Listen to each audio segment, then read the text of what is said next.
በረከት እባላለሁ።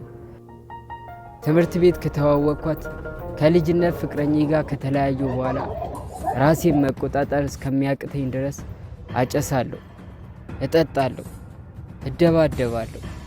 ልጅነቴን እኔነቴን እያጣሁ ይመስለኛል። አሁን 20 ዓመቴ ነው። እናትና አባቴ በልጅነቴ ነው የሞቱት። ያደግኩ ከረዩ ውስጥ ነው።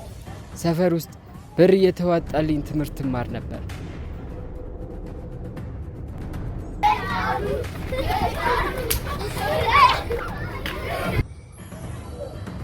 ትምህርት ቤት ከተዋወቅኳት ከልጅነት ፍቅረኛዬ ጋር ሳልለያይ በፊት ጥሩ ልጅ ነበርኩ።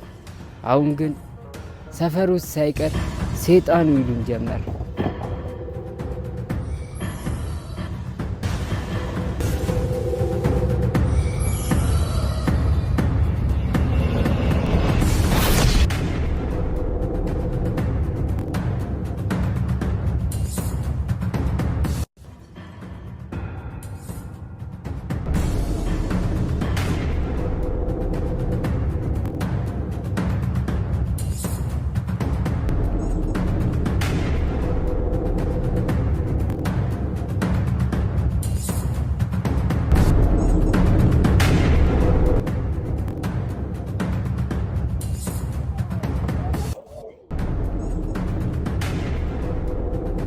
በረከት